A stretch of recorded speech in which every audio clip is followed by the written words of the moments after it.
Allez, on va d'abord parler de ce séisme au niveau du Paris Saint-Germain. Thomas Tuchel, l'entraîneur, a été remercié. Nous irons aussi du côté de l'Angleterre où le Covid-19 a assombri l'emblématique Boxing Day du foot. Parlant toujours de Covid-19, la FIFA reporte le mondial des moins de 20 ans prévu pour 2021. Nous discutons de tous ces sujets avec Henri Akodo du site afriqueexpress.net. Bonsoir Henri.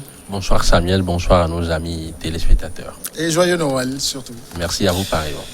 L'entraîneur allemand du Paris Saint-Germain a été informé qu'il n'irait pas au bout de son contrat qui pourtant prenait fin en juin prochain, donnant l'impression que tout cela s'est tramé ailleurs que sur le terrain.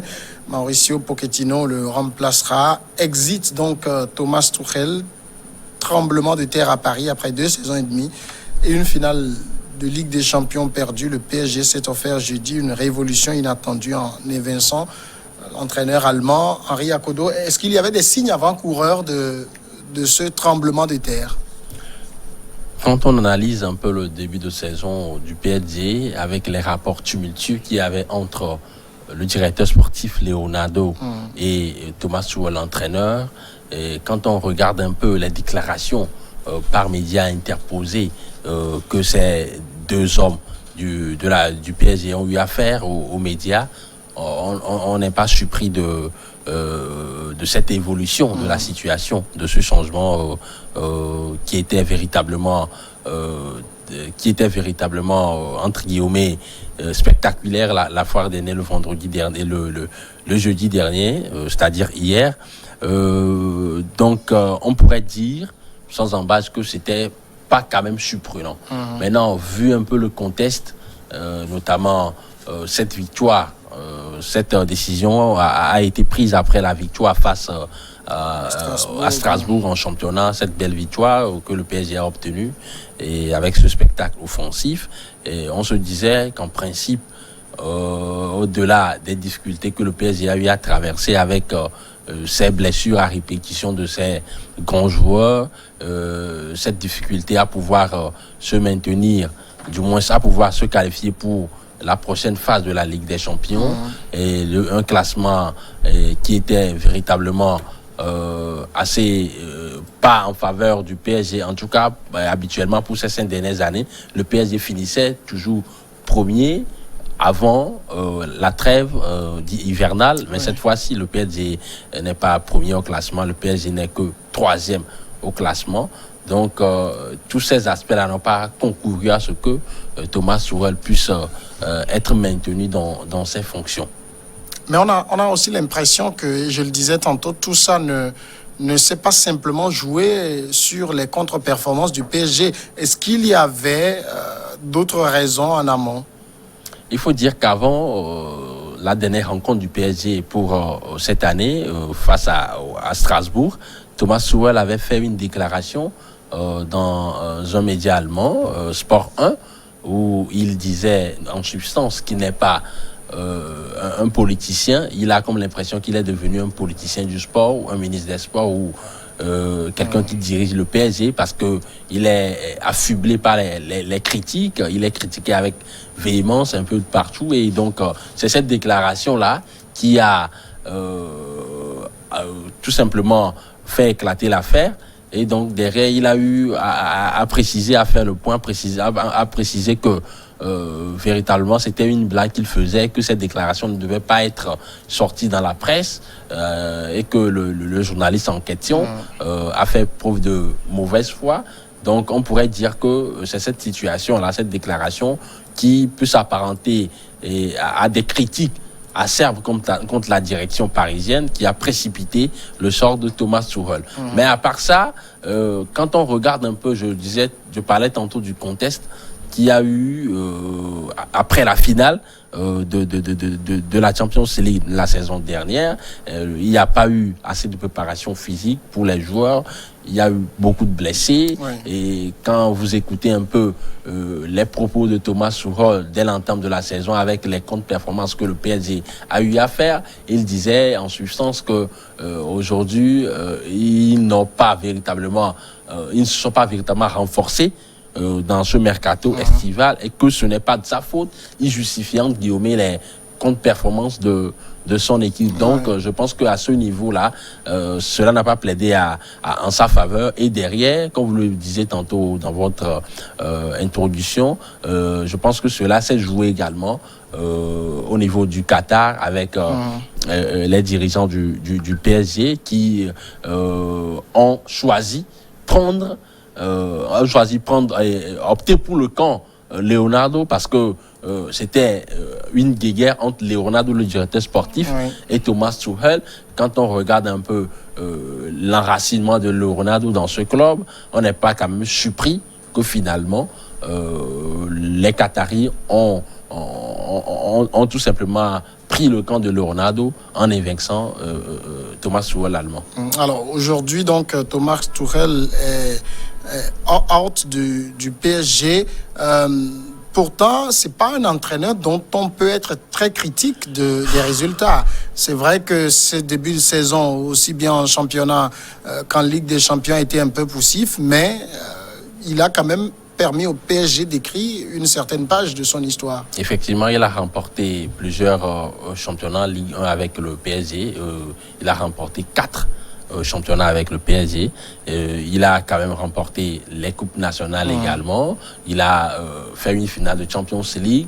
Depuis l'arrivée des Qataris de ce projet Qatar Sport Investment au niveau du PSG, depuis 2011, Thomas Tuchel reste cet entraîneur-là qui a hissé le PSG à un tel niveau, à un niveau assez élevé dans le Gotha du football européen. Cette finale de Champions League, malheureusement, a perdu face au Bayern de Munich. Le PSG a connu d'autres grands entraîneurs, Carlo Ancelotti, Laurent Blanc, pour ne citer que ceux-là, mais n'a pas quand même réussi à se hisser à ce niveau. Donc, Thomas Tuchel a le mérite aujourd'hui d'être le seul entraîneur qui a pu quand même faire rêver les Parisiens, même si derrière la victoire n'était pas au bout. Cette saison, il avait des circonstances atténuantes qui plaidaient en sa faveur également, il faut le préciser. Je parlais tout à l'heure de ses préparatifs pour la saison qui était assez tronquée par le coronavirus. Mais on avait comme l'impression que l'équipe parisienne revenait. Elle était trop en dilettante, mais elle revenait. On vous revoyait sur les derniers matchs que le PSG livrait, qu'il y avait une certaine osmose, il y avait une certaine symbiose au sein de l'effectif, avec cette volonté-là de pouvoir faire mal à l'adversaire. Mais la reproche fondamentale qu'on peut faire à Thomas Tuchel par rapport à la gestion de cet effectif, c'est le manque de collectivité dans l'effectif. Ces détracteurs parlent de cette insistance à pouvoir s'appuyer sur les leaders techniques de l'équipe, notamment Kylian Mbappé, Neymar, et derrière il y a plus de joueurs, et donc ce manque de jeu collectif que le PSG, auquel le PSG peut nous habituer à quelquefois, n'a pas également plaidé à ce que Thomas Tuchel puisse se maintenir dans cette formation parisienne. Est-ce que on sait un peu de choses sur celui qui le remplace, l'Argentin Mauricio Pochettino? Mauricio Pochettino, c'est un fils de la maison. Il a porté la tunique du PSG de 2001 à 2003. Il avait été même ancien capitaine de cette formation. C'est quand même un entraîneur UP aujourd'hui. C'est quelqu'un qui a un ex-international argentin, natif de Santa Fe, en Argentine, qui a quand même fait une très belle carrière. Il avait commencé au New Young Boys d'Argentine. Il a fait Espagnol de Barcelone. Il a fait également le PSG, comme je le disais tantôt. Quand il a terminé, il a fait une très belle carrière d'entraîneur également. C'est un fils spirituel à un certain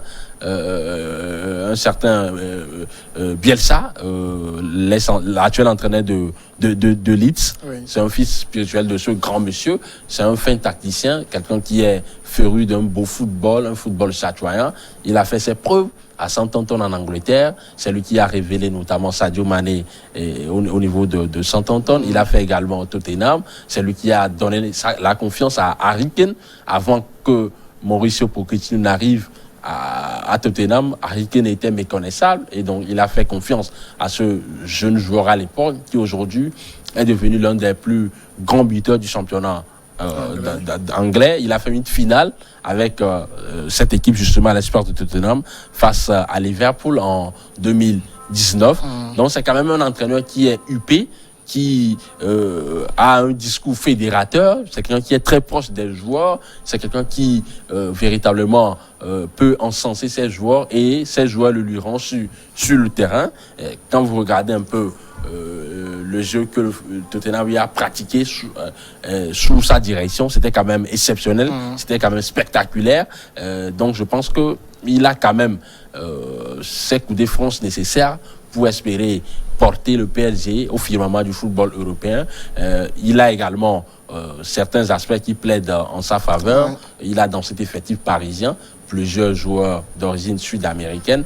Quand on sait que les Argentins, les Brésiliens et autres, ce sont entre guillemets des cousins qui peuvent se comprendre mieux, je pense que c'est le meilleur choix que le PSG peut faire après l'éviction de Thomas Tuchel. Alors, est-ce qu'on connaît déjà les ambitions que les Qataris lui ont fixées? C'est remporter la Ligue des Champions? Ça, c'est clair. De toutes les façons, tous les entraîneurs qui ont eu à diriger cette formation ont été assignés de cette mission de pouvoir remporter la Champions League. D'ailleurs, c'est le leitmotiv de cette formation, de cette direction parisienne. Mais il faut préciser quelque chose de très important. C'est un entraîneur comme je le disais tantôt, qui est un philosophe du beau jeu, le football chatoyant. Il joue dans un système de 4-3 avec des latéraux qui montent beaucoup, qui participent à la construction du jeu. Il a également ses milieux de terrain qui font preuve de beaucoup plus de créativité. À l'époque, avec Eriksen à Tottenham, c'était quand même spectaculaire dans le jeu, la dimension technique de ces joueurs. Aujourd'hui, il a également une belle brochette de joueurs très techniques, mais c'est quand même cet entraîneur-là qui n'a pas réussi à remporter un titre dans sa jeune carrière d'entraîneur, 10 ans de carrière d'entraîneur, mais assez pauvre en titre, n'a d'ailleurs jamais remporté. C'est un loser entre guillemets, mais c'est quand même quelqu'un qui est un philosophe du beau jeu. Est-ce que cela suffira pour qu'il puisse véritablement combler les attentes au niveau de la formation francilienne? Je pense que le temps nous le dira.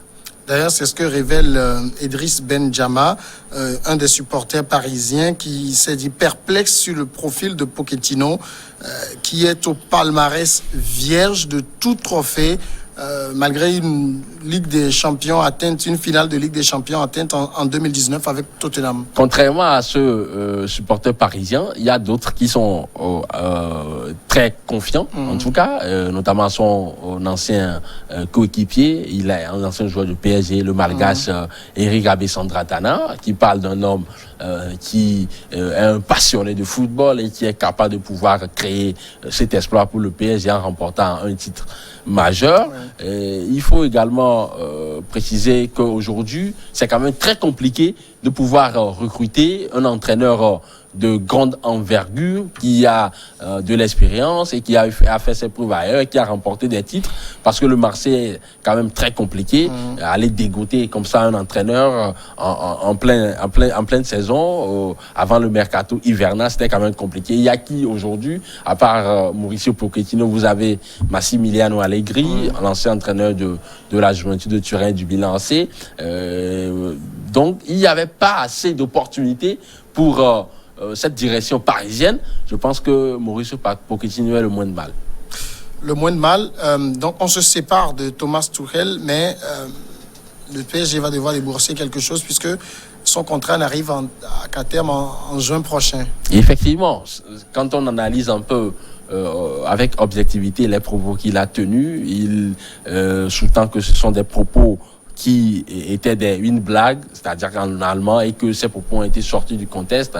À ce niveau-là, quand on analyse objectivement, le PSG ne peut pas invoquer véritablement, ne peut pas invoquer l'argument juridique selon lequel il a commis une faute lourde et donc ils ont eu à résilier son contrat. Donc à ce niveau, on pourrait comprendre sans difficulté que le PSG devra verser des indemnités à cet entraîneur allemand qui a été très surpris par son limogeage. Des indemnités qui pourraient atteindre 7 millions d'euros selon le quotidien Le Parisien. Deuxième sujet, nous sommes du côté de l'Angleterre maintenant. Traditionnelle fête du football anglais avec sa débauche de matchs entre Noël et le Nouvel An. Le Boxing Day est assombri cette année par la résurgence du coronavirus, renvoyant la puissante Première Ligue au traumatisme du confinement du printemps qui l'avait stoppé net. À l'heure où le reste de l'Europe du foot fait relâche, les supporters ont toujours été alléchés à l'idée de ces matchs concentrés entre le 26 et le 30 décembre. 20 rencontres sont prévues cette année, toutes télévisées. Expliquez-nous mieux le Boxing Day. C'est quoi exactement? C'est une série de matchs qui se joue dans un laps de temps très réduit, c'est bien ça? Effectivement, nous savons tous que la Première Ligue est est le plus grand championnat dans le monde en termes d'organisation, en termes de ressources financières, en termes de droits télé. Et pour la petite histoire, le dernier club du classement de la Première Ligue chaque saison touche en droits télé 2 fois mieux que le premier au classement de la Ligue 1 en France. Donc, c'est dire que de l'importance de ce championnat-là. Et donc, les Anglais ont cette particularité de pouvoir être attachés à leur tradition, à leurs coutumes. Et donc, depuis des lustres, il y a cette formule-là de Boxing Day où on organise des matchs dans les congés de Noël entre le 25 et le 1er janvier, des matchs pratiquement chaque 2 jours.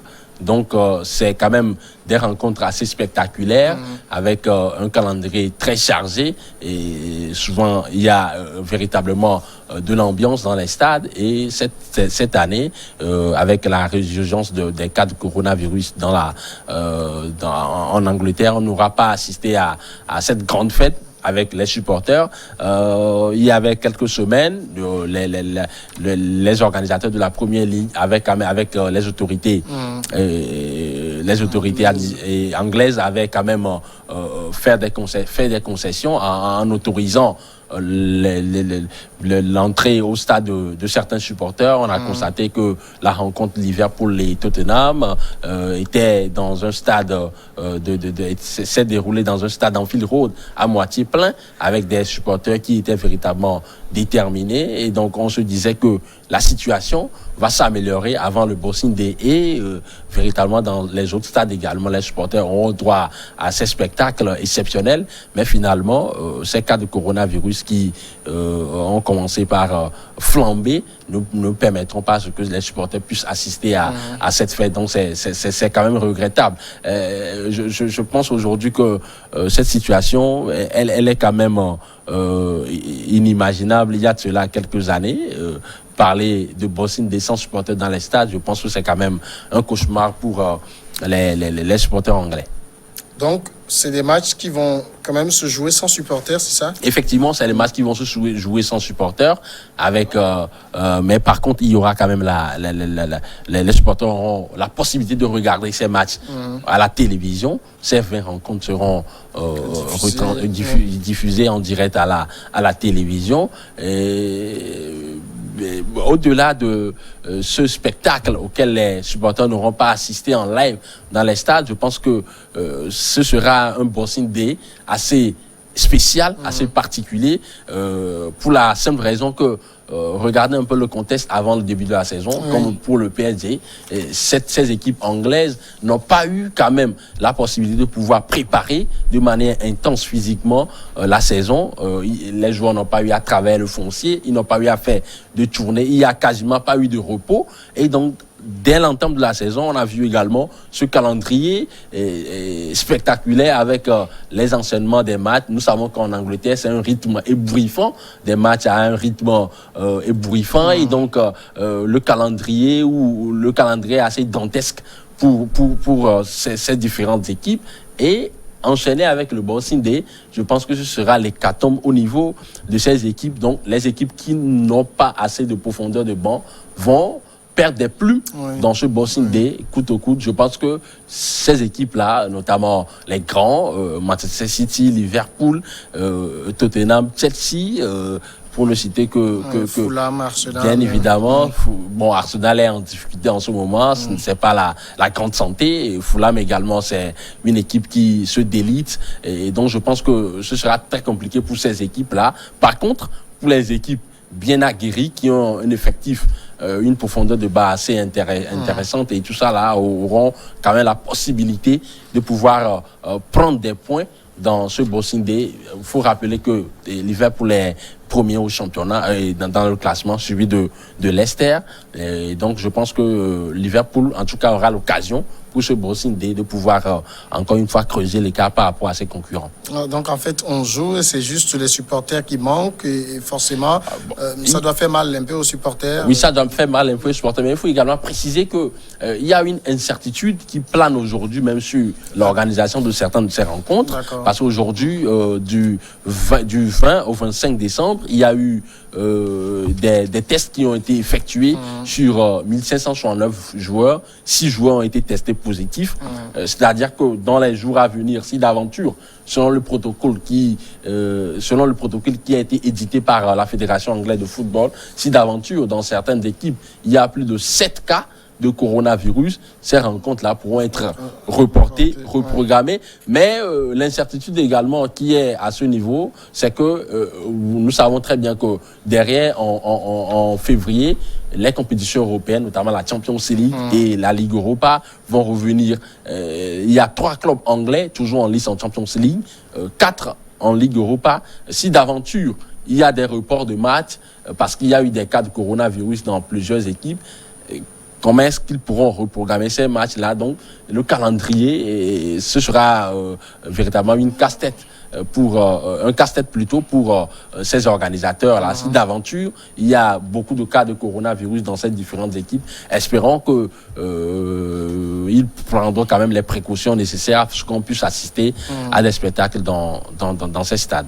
Dernier sujet, nous parlons toujours des impacts du coronavirus sur le football. La Coupe du Monde des moins de 20 ans et celle des moins de 17 ans programmées en 2021 sont annulées et reportées à 2023. 2 nouveaux reports causés par le coronavirus. La FIFA a annoncé jeudi donc avoir décidé de décaler le mondial des moins de 20 ans, initialement prévu en 2021. Le tournoi aura lieu en 2023 avec les mêmes pays hôtes, à savoir l'Indonésie pour les U20 et le Pérou pour les U17. La FIFA n'avait pas d'autres options, c'est ça? La FIFA n'avait pas d'autres options, surtout quand on scrute un peu le calendrier international avec ces compétitions qui ont été reprogrammées. Nous savons que l'Euro 2020 a été reprogrammé cette année, en 2021. Nous savons également que la Coupe d'Afrique des Nations a été décalée d'une année. Elle sera organisée en janvier-février 2022 au Cameroun. Il y a également cette compétition de la Copa América qui va se jouer également en 2021. Donc, quand on analyse un peu tous ces aspects, c'est quand même compliqué de pouvoir reprogrammer cette compétition-là dans un temps assez réduit. Nous savons également que la FIFA a plaidé aujourd'hui à sa compétition, elle veut innover avec une compétition des clubs. Et donc, tous ces aspects-là ont surchargé le calendrier et cela n'a pas permis de reprogrammer à temps réel ces compétitions. C'est-à-dire qu'aujourd'hui, on sacrifie un peu le football des jeunes au profit de ces grandes compétitions qui permettent aux différentes institutions affiliées à la FIFA de pouvoir enfouler les caisses. Donc, il faut comprendre un peu les différents enjeux. Ça paraît quand même injuste, quelque part. Ça paraît quand même injuste, quelque part. Vous imaginez la sélection des U20 ghanéens qui a eu à remporter le tournoi de l'UFOA la fois dernière au stade Charles de Gaulle de Porto Novo. À la fin de cette finale où le Ghana a eu à décrocher son ticket pour Mauritanie 2021, la Coupe d'Afrique des Nations de la catégorie. Si d'aventure le Ghana arrivait à pouvoir se qualifier pour les demi-finales dans cette compétition, le Ghana jouera la Coupe du Monde junior et le sélectionneur Abdul Karim Zito disait que c'était l'objectif pour lequel il a été maintenu à la tête de cette sélection. Donc, aujourd'hui, même si le Ghana ira faire de très bons résultats en Mauritanie en 2021, cette sélection, par exemple, ne pourra pas se frotter aux grandes autres nations du football des jeunes dans le monde, alors que c'est quand même une équipe nationale dans cette catégorie qui a toujours marqué l'histoire. Le Ghana est la seule équipe africaine à remporter une Coupe du Monde junior en 2009 avec la génération des André Ayou, des Samuel Inkoum. Aujourd'hui, ce football, cette compétition vient d'être sacrifiée. Tout simplement, c'est quand même regrettable. Henri Akodo, merci beaucoup. C'est moi. Nous allons passer à la pause tout de suite et puis après on passera à regard croisé.